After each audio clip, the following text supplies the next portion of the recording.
Good morning, everyone. Thanks for joining me here on the WITN First Alert Desk at 8 o'clock. Hope everyone is having a wonderful Tuesday morning. Maybe at some point overnight you were able to catch some of the meteors from the meteor shower going on. I know Jim was talking about that yesterday. I wasn't able to catch any of them. I didn't really have the time to sit out there and wait, but hopefully some of you were able to catch them. He did say that throughout the week we'll also be seeing them. Just today was the peak day, so maybe if you have some extra time before you go to bed in the evening or you're waking up early in the morning, you can catch a meteor out there. Before we dive into the rest of Jim's forecast for the day, we do have a story down in Craven and Pamlico counties regarding the ferry, the Minnesota Beach ferry route. There is word from the NCDOT that they're looking to cut departures, the rate down pretty significantly, leaving some people who use this ferry route, especially for their commutes, kind of in the dark. It would make the commute a little bit longer for everyone each and every day. So we do have a story about the ways that the Craven County Commissioners are looking to oppose this proposal.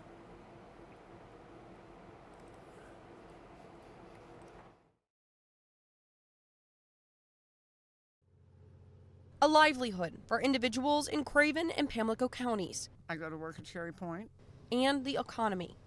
It's really important to our county that that ferry system not be altered. Running twice, almost every hour until 10. It saves a lot of gas mileage and so forth for those of us who work at Cherry Point and also down in Moorhead. But the North Carolina Department of Transportation is proposing a 43% reduction on departures, something the community isn't happy about and is ready to fight for. There isn't a lot of shopping in Pamlico County, so they come to Craven County, so the amount of money they spend in Havelock and New Bern would be greatly impacted. So Dennis Butcher, the chairman on the Craven County Commissioners Board, says the Craven County Board of Commissioners sent a letter to their senator and representative, telling them how important it is that they find a way to keep this from happening. The letter was sent around 10 days ago unanimously. Yeah, well, I think everybody in our county, certainly everybody who's an elected official, agrees that this is really important. And so there wasn't any hemming and hawing when we wrote that letter.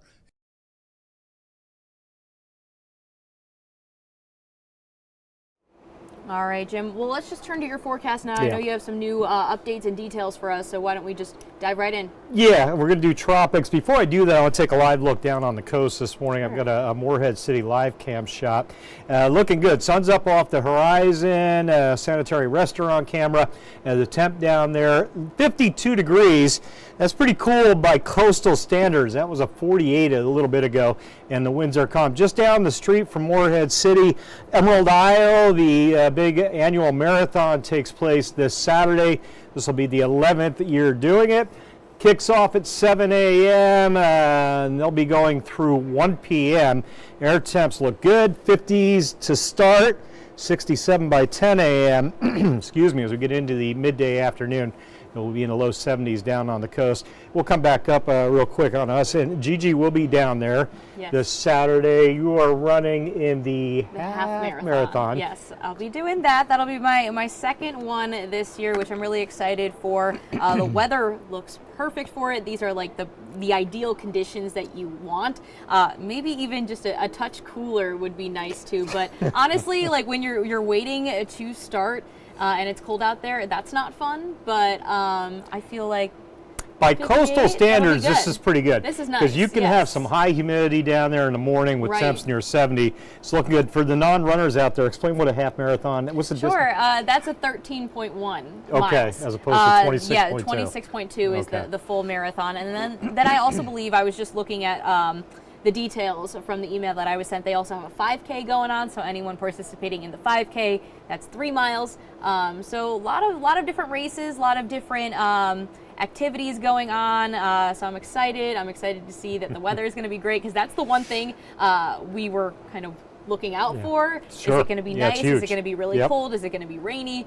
So nice to see everything's looking good. You feeling physically ready? Feeling good? I think so. I'm ready to get it over with. And you start at 8:30? Your race starts at 8:30? I'll be at 8:30, yes. The marathon starts at 7, half at 8:30, and then, Good luck. And We'll talk more about her off. forecast and how it's shaping up. But I think you're going to be in really good shape, not only on the coast into the weekend, but inland as well right now, looking really good. Awesome. Now let's get into the tropics. I'll talk about the update from the National Hurricane Center.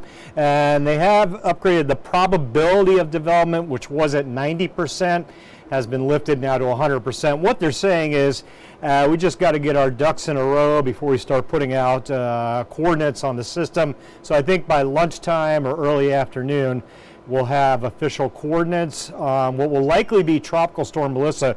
Looks like they'll jump right past the tropical depression stage. Let me get that percentage up there. 100% over the next 48 hours. Really today, likely that storm will be named. And then we'll be talking about where is it going? How strong is it going to get? This storm looks like, we'll be struggling to find a path, to find a road to travel on. And that's dictated by upper level winds. The guiding steering currents with tropical systems generally well up in the mid layers, upper layers of the atmosphere. And right now, those winds will be weak, those steering currents, late week into the weekend. So as we get to Thursday, you can see that's late Thursday into Friday. Storm kind of loitering around in the Caribbean for a few days, trying to find that path. And then as we get out towards Monday, Tuesday, those tracks start to pick up speed towards the east. That reflects increasing winds and steering currents aloft early next week, trying to drive what will likely be Melissa out to sea. Could that change? Certainly. It's a slow-moving system, a lot of time to kind of watch and see how that evolves through the course of the next 7-8 days. All the data still keeps that thing generally well away from us as we head into the weekend. We should be okay, but we'll watch closely just in case. There's that 8-day forecast, 75 to 72 sun-filled degrees overnight. So we'll be at 55 tomorrow morning, not quite as chilly. Bob, that's good weather for fishing. Bob Daw over on our Facebook link out there along Blunt's Creek. Perfect afternoons, for outdoor activities. I agree, Bob. The brick heater in the man cave for the early mornings.